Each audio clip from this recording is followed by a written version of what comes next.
pertanyaan pertama, saat sebelum kuliah kakak ngambil SMA atau SMK? Aku ngambil SMA, jurusannya IPS. Kakak masuk universitas mana sih dan sudah berapa lama berkuliah? Aku alhamdulillah dapat di Universitas Indonesia.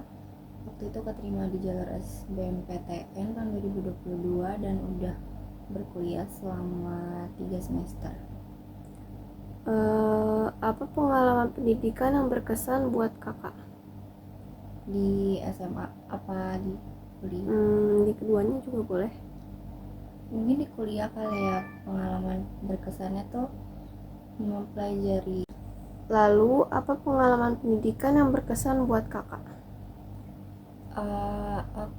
Aku kan ngambil jurusan ilmu politik di UI dan itu cukup berkesan banget karena kalau kuliah itu kan kita udah mulai belajar ke ilmu yang lebih spesifik gitu. Kayak kalau aku kan fokusnya ke ilmu-ilmu yang mempelajari sistem politik, pemerintahan gitu-gitu.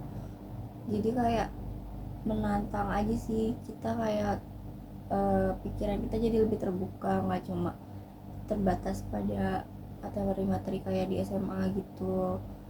Bisa, dan ini tuh mencakup ke banyak materi juga, nggak cuma kalau di SMA kan mungkin sosiologi, ekonomi gitu-gitu kan terpisah. Kalau di sini kita bisa mempelajari di satu matkul tuh bisa ekonomi, bisa sekaligus sama sosiologi gitu-gitu. Jadi di kuliah tuh makulnya sama, apa bedanya di saat SMA? Beda, dia tetap ada bedanya. Jadi di tiap semester juga ada mata kuliahnya. Mm-mm.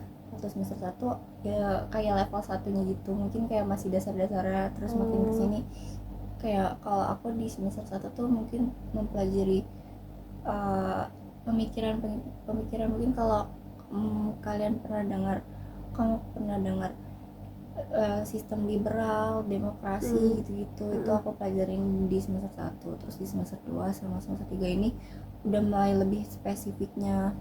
Oke. Dan setelah masuk universitas yang kakak mau, apakah kakak cocok dengan jurusan ini? Apa yang dirasakan saat baru dan sekarang kuliah?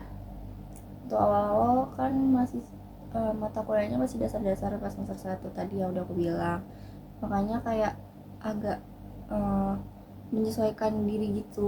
Udah gitu dosennya, aku kan online waktu itu, dosennya tuh lewat Zoom jadi kurang fokus. Tapi setelah emang mungkin kan kita tiap orang butuh penyesuaian juga kan, gak mungkin. Apakah selain berkuliah kakak ada kegiatan lain? Apa saja kalau ada?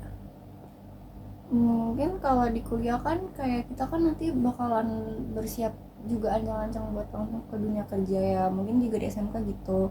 Kalau di kuliah aku sih makanya sambil nyambi ikut organisasi kepanitiaan, dan mungkin sekarang aku udah semester 3 juga udah mulai nyoba-nyoba cari magang gitu, internship gitu. Gak datang langsung sih kayak work from office, tapi lebih ke remote atau kayak work from home aja biar enak gitu. Bagaimana cara mengatur waktu di tengah kesibukan? Cara ngatur waktunya sih sebenarnya nggak spesifik kayak jam segini udah harus ini, harus ini, tapi lebih ke kayak tahu diri aja. Yang penting tuh tidur jam 12 udah tidur gitu kan, soalnya biar nih kebesokannya udah harus bangun pagi gitu, nanti pulangnya sore bahkan bisa malam. Kalau buat tugas gitu-gitu sih kayak menyesuaikan aja. Oke. Lalu bagaimana cara kakak bisa masuk universitas yang kakak inginkan? Boleh share tipsnya? Ya pastinya pertama kan milih jurusan dulu, dan ini kan butuh pertimbangan kan sebelum akhirnya kita belajar serius gitu. Ini juga jadi salah satu motivasi buat belajar gitu kan, mengejar jurusan yang kita impiin gitu. Ini juga tentunya salah satunya juga uh, karena dukungan orang tua, doa, terus dari teman-teman mungkin juga. Jadi buat motivasi aku buat belajar, giat belajar. Dan di samping itu juga nggak terlalu di push banget biar nggak stres banget, mungkin kayak diselingin sama aktivitas lainnya gitu, mungkin kayak main sama adik atau kayak buka HP. Kami akan kembali